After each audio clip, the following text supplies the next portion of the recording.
Hello there, thrill seekers. That was a little snip of the song She Said, as performed by me in my backyard. And if you look closely, you can see Ziggy walking in and out of the shot somewhere in there. So have fun spotting him. Also, a reminder again, I'm going to be in Europe, and the dates are showing up on the screen. I'll be in Finland, Germany, and England. And if you want to know how to go to any of these events, go to this URL that you're seeing on the screen below, hardcorezen.info/events. There you will find clickable links for how you can get involved in any of these things. So, speaking of Europe, I got a question from Finland. And as you know, since before your sun burned hot in space and before your race was born, I have been waiting for a question from Finland. So here's the question. This is from Sake, who does the cooking at our Finnish retreats. I have been wondering lately, how does one understand basically any Buddhist philosophical concept? What I mean is I can, for example, read a book, The Other Side of Nothing, for example. That's my latest book. Have a look. Get it while you can, because my book, Letters to a Dead Friend About Zen, which came out in 2019, is now going out of print because apparently New World Library doesn't know how to sell books very well. So let's get this one before this one goes out of print too. So he says, for example, that book, there are some things there I know to be true, and there are some things, lots of things actually, that's in parentheses, that I more or less choose to believe to be true. And why is this? Because I believe the writer actually knows what he is talking about, and I trust him.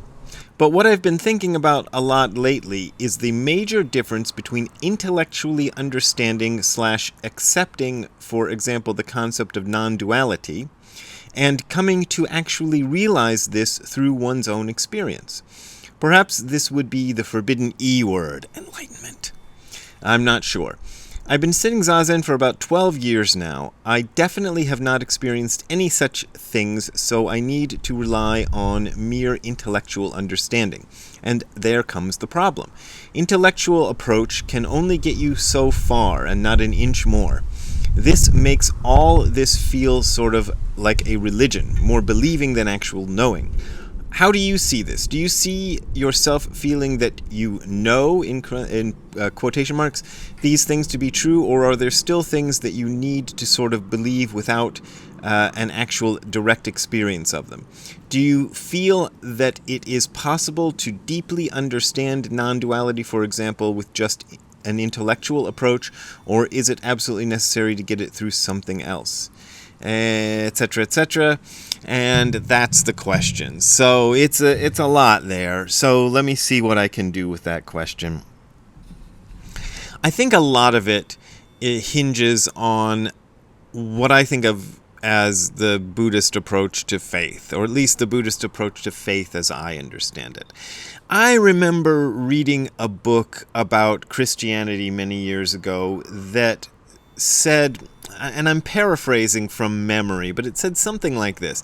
It said the Greek word that appears in the New Testament that's often translated as faith or belief means more like trust.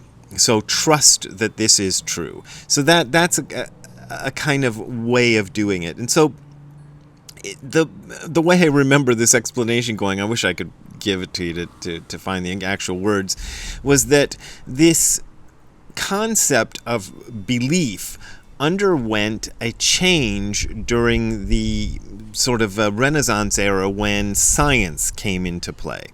And ironically, it was science that contributed to this idea of faith being believe things that you can't actually test out or know for yourself. Because science introduced a whole lot of mathematics and experiments and things that ordinary people just couldn't do. You know, you can't, most of you, I assume, certainly me, can't understand quantum mechanics because you can read all the equations and they just glaze your eyes over. You know, it just makes no sense at all.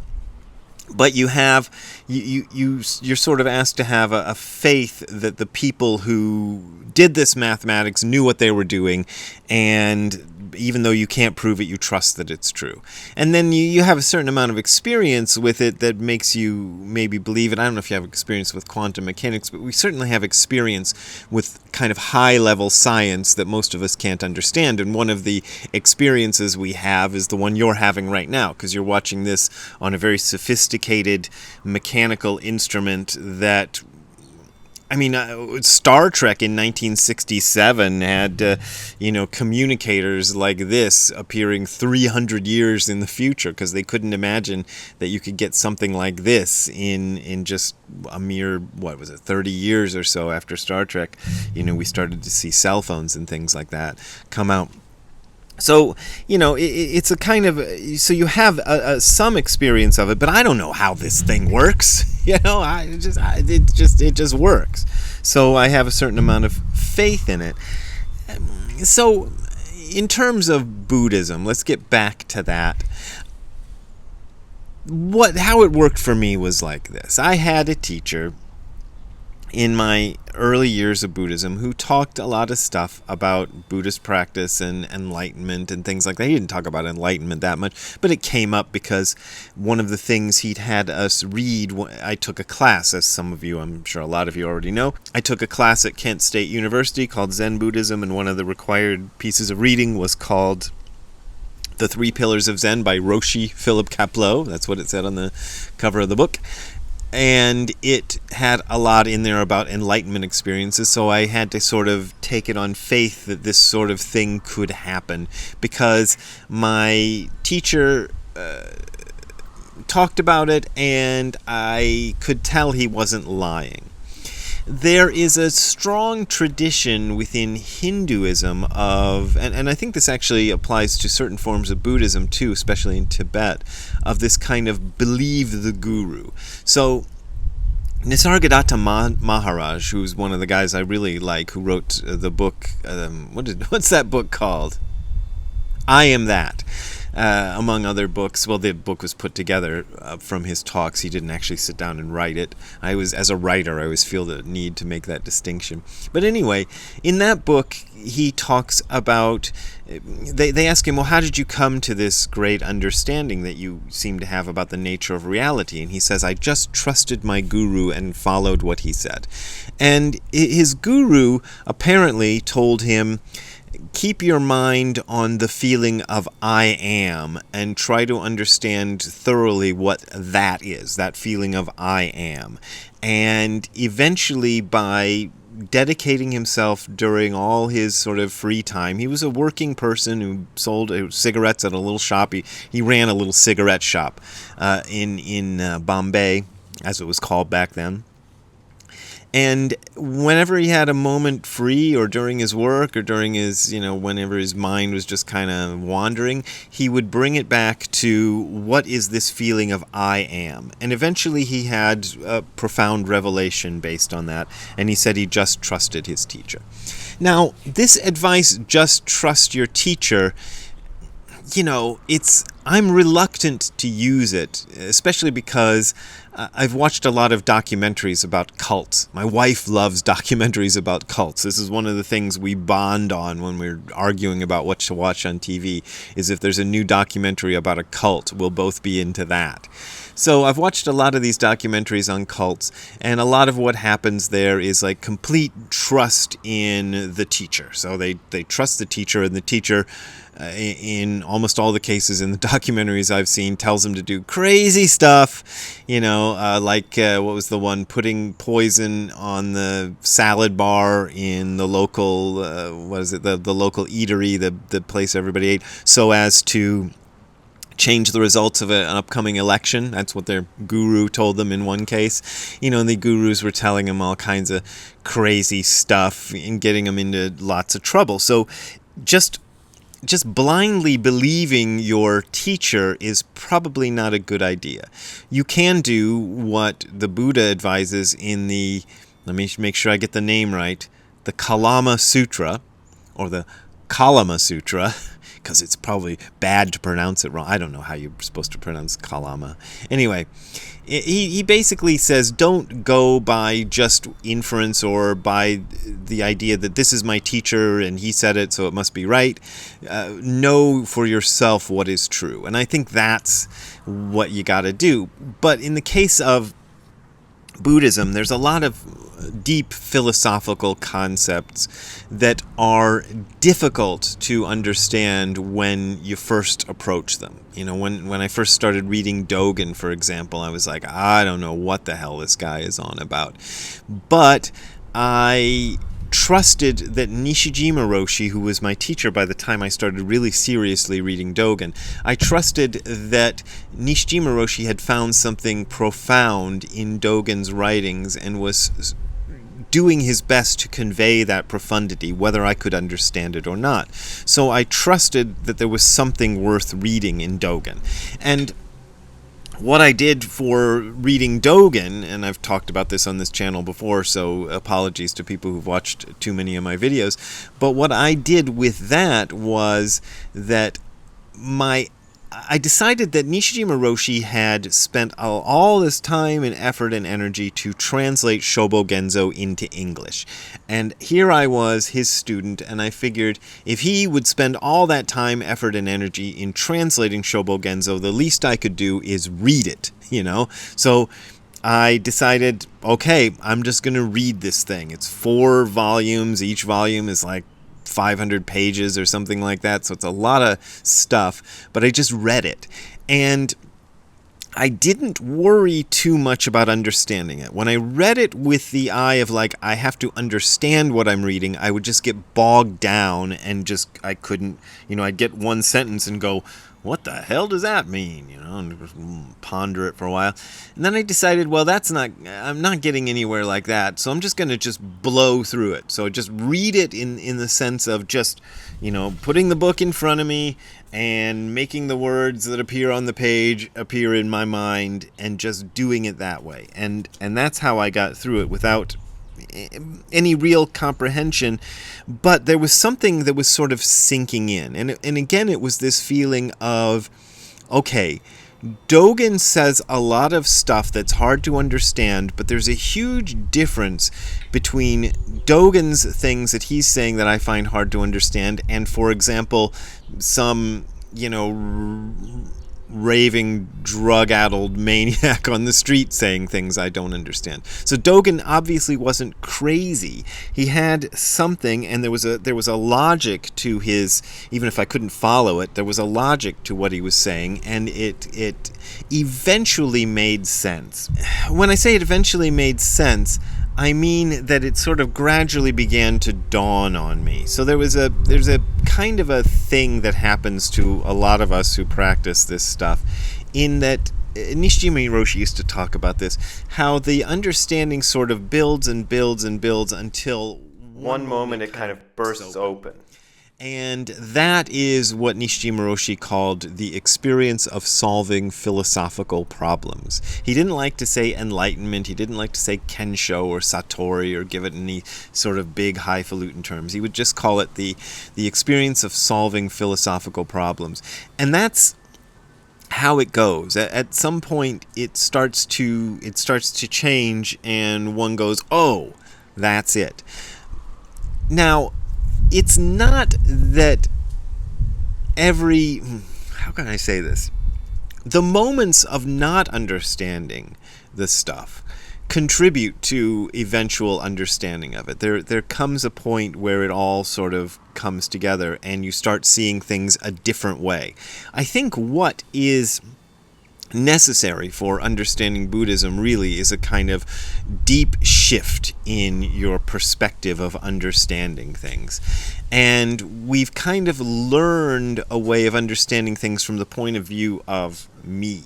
So I've learned to understand things from the point of view of me and reifying that me exists, I exist, and I'm going to understand the world as it relates to me.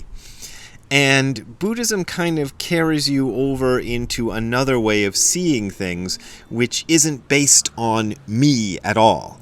And this is a perspective that probably cannot be adequately explained because language forces you to put it, even forces people like Dogen to put it in terms of me, to put it in terms of subject experiencing object. But you can say, okay, it's not really subject experiencing object. Subject and object are two parts of the same thing.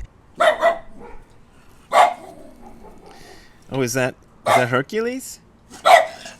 There's a dog he likes named Hercules who lives behind us. I think he just heard Hercules barking. Should we go see Hercules? You should see this. Wait a minute. I don't know if I can show you. Ziggy. Do you want to go see Hercules? Okay, we'll go see Hercules. Hang on, people. A few moments later. All right, so Ziggy got to see Hercules. Hercules lives behind a fence there, and I have to lift Ziggy up in order to get him to be high enough to see Hercules over the fence. But we got a little Hercules time. So, what was I saying? Okay, sorry, other important things were in my way. One of the things Nishijima Roshi used to say to me was that I should write about Buddhism, which ended up being a great career advice. So I wrote about Buddhism. At the time I wrote about it, I didn't really think I could write about Buddhism. But I remember asking him, well, what should I write about Buddhism? What do you think I can write about Buddhism? And he said, well, write about Buddhist philosophy.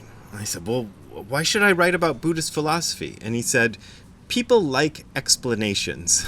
And so that's kind of the thing. People like explanations. Human beings are kind of wired to want explanations.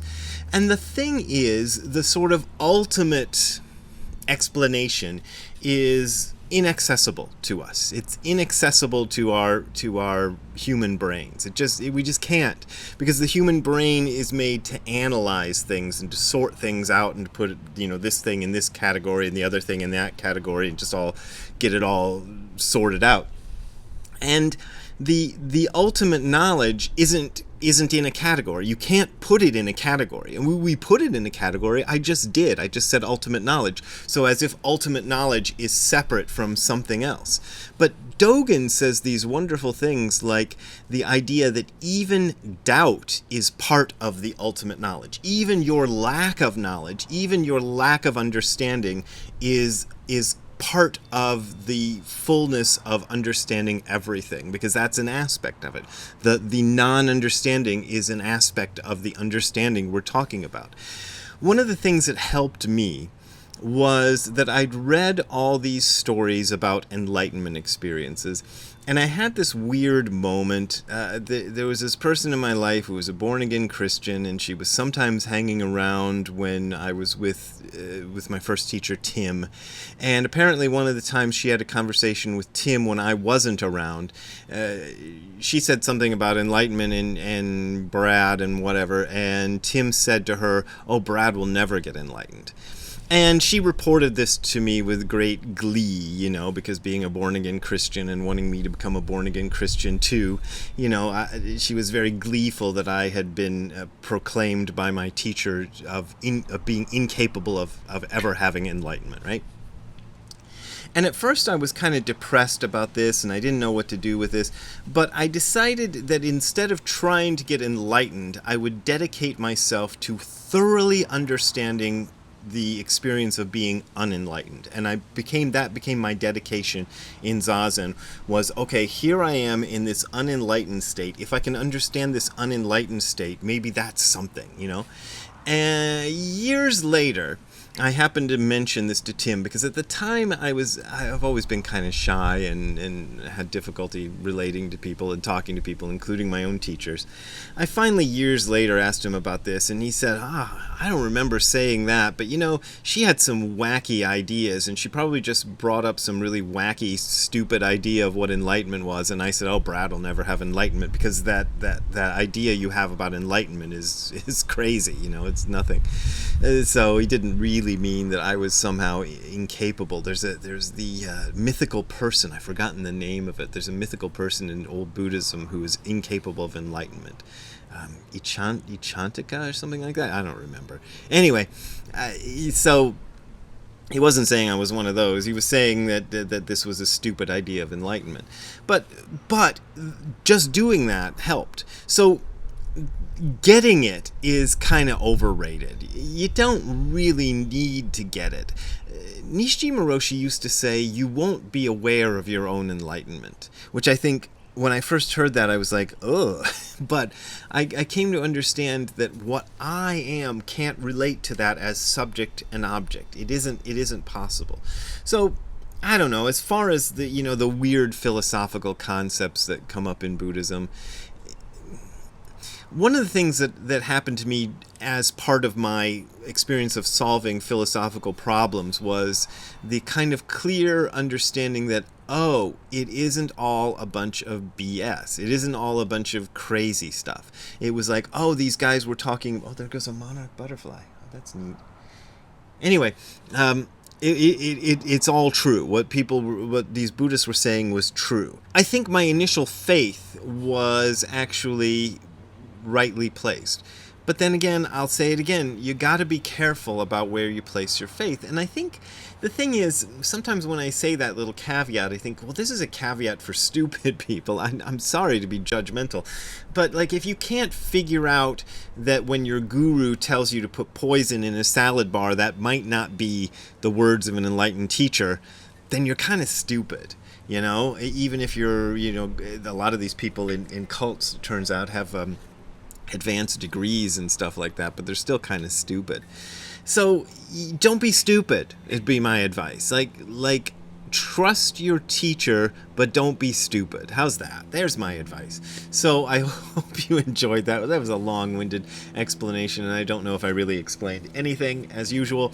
But if you want to contribute to me making more of these long-winded explanations that don't explain anything, you can go to the links that are down below if you're looking at this on YouTube, or if you don't like those links, or if they don't work, you can go to hardcorezen.info/donate. That is hardcorezen.info/donate, and there you will find the links again in clickable form, and you'll be able to make a contribution. And remember, I survive mainly on your contributions, but if you don't want to contribute, you don't gotta contribute. So we will see you next time. Have a good time all the time. Biesels. Did you like seeing Hercules? We got to see Hercules, didn't we? He was back there barking at you, and then you got to see him. That was your buddy. All right, let's go inside and edit the video, okay?